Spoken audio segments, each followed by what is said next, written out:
François, la FERPA s'est donc réunie à mi-mandat pour faire un peu le bilan de son activité depuis le dernier congrès à Budapest. Qu'est-ce que la délégation de l'UCR-CGT attendait de cette réunion? Première chose, déjà qu'on fasse une analyse assez fine de la situation des retraités dans les différents pays, mais aussi qu'on trace des perspectives d'action revendicative et dans un cadre unitaire européen pour porter les revendications des retraités, qui ont quand même tous subi en Europe des coupes dans soit dans leur budget pour les activités sociales, soit y compris des coupes sur les retraites. Donc la France n'étant pas épargnée par ces programmes de restriction budgétaire, nous avons pensé qu'il était utile de mettre en débat quelle perspective d'action, à quel niveau et vers qui. Et la nature des débats, alors, est-ce qu'il se confirme qu'effectivement, partout en Europe, les retraités sont d'une certaine manière attaqués? Qu'est-ce que tu as pensé des débats? Sur le constat, chacun des différents pays a bien conscience que les retraités sont une variable d'ajustement, peu importe le pays où on est, mais quand même, ce qui a manqué, c'est quand même quelques témoignages forts. Alors, c'est vrai que dans la période, par exemple, les camarades espagnols n'étaient pas là, parce qu'ils avaient une action spécifique aux retraités, et puis le problème de la Catalogne interpelle beaucoup les syndicats sont très sensibles à ce qui se passait, puis les conséquences. Il manquait par exemple aussi nos camarades grecs qui n'étaient pas là, donc tout ça n'a pas contribué à ce qu'on fasse émerger les véritables problèmes. Il n'en demeure pas moins que la situation dans les pays du Nord comme dans les pays dits méditerranéens est sensiblement la même s'il semble que les répercussions sociales des restrictions budgétaires semblent, je dis bien semblent, avoir moins d'impact pour les pays nordiques. D'ailleurs, ils n'ont pas y compris une tradition de lutte revendicative comme les pays latins. On dit que les latins sont chauds, mais c'est vrai que les attaques, elles méritent qu'il y ait une riposte.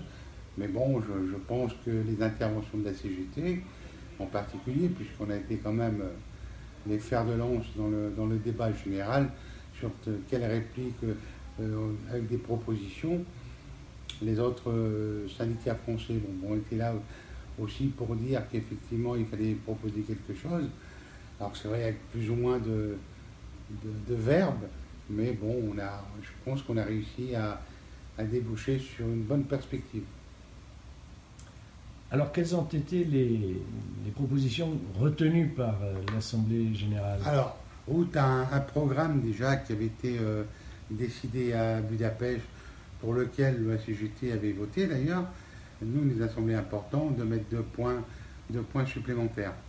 Un, la nécessaire mobilisation sur une journée d'action dans toutes les capitales européennes et avec, pourquoi pas, un rassemblement de l'ensemble des dirigeants syndicaux européens dans la même capitale au choix. On n'avait pas d'a priori. Je sais que dans un échange, nos camarades italiens ont éventuellement proposé que la France soit ce point de rendez-vous des syndicats européens de retraités. Je dis pourquoi pas. Et puis donc ça a été validé. C'est une proposition qu'on avait déjà discutée un peu en France. Il y avait quelques réticences, mais ça a été approuvé par l'Assemblée générale. Et le deuxième point, c'était le renforcement et l'élargissement à d'autres organisations syndicales de la FERPA, puisque la FERPA est constituée aujourd'hui d'une trentaine de pays, et que dans l'ensemble des pays déjà, on n'a pas toutes les organisations syndicales. Donc par exemple pour la France, la CGT a proposé à la secrétaire générale Carla Canton de rencontrer deux organisations syndicales avec lesquelles on travaille. Il s'agit de la FSU retraitée et de Solidaires retraités.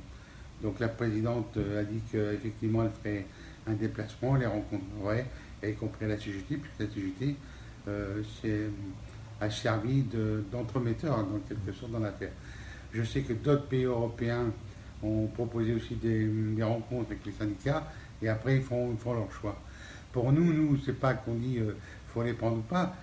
Il appartient à chaque organisation syndicale française de dire si elle veut rentrer dans l'association FERPA.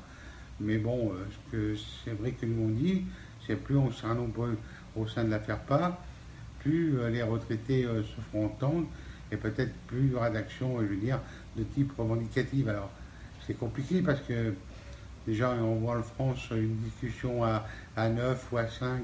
Quand on discute avec le périmètre des confédérations, c'est pas simple. Là, on a une trentaine de pays.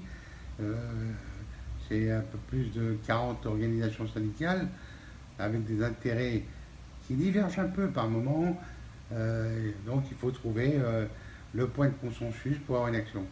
Mais là, moi, je pense qu'on n'a pas été trop exigeant parce que là, si on avait eu un catalogue à l'après-vert, on n'avait rien du tout.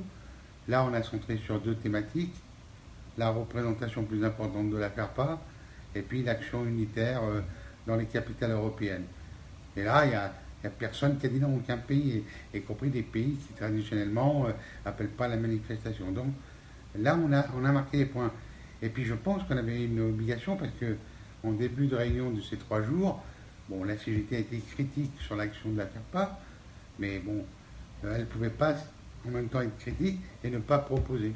Donc on a une proposition et on va s'engager, y compris pour la réussir, cette proposition, parce que c'est bien de critiquer, mais quand on critique, on propose et on s'engage, y compris à corriger ce qu'on a mis en point de critique. Donc là, je pense que le premier trimestre, donc on aura une date sur le premier trimestre, et puis la CGT va s'impliquer à la réussite tant nationale en France que internationale avec les différents endroits. Je pense qu'il faut qu'on mette nos forces et notre capacité de mobilisation au service du rassemblement des retraités.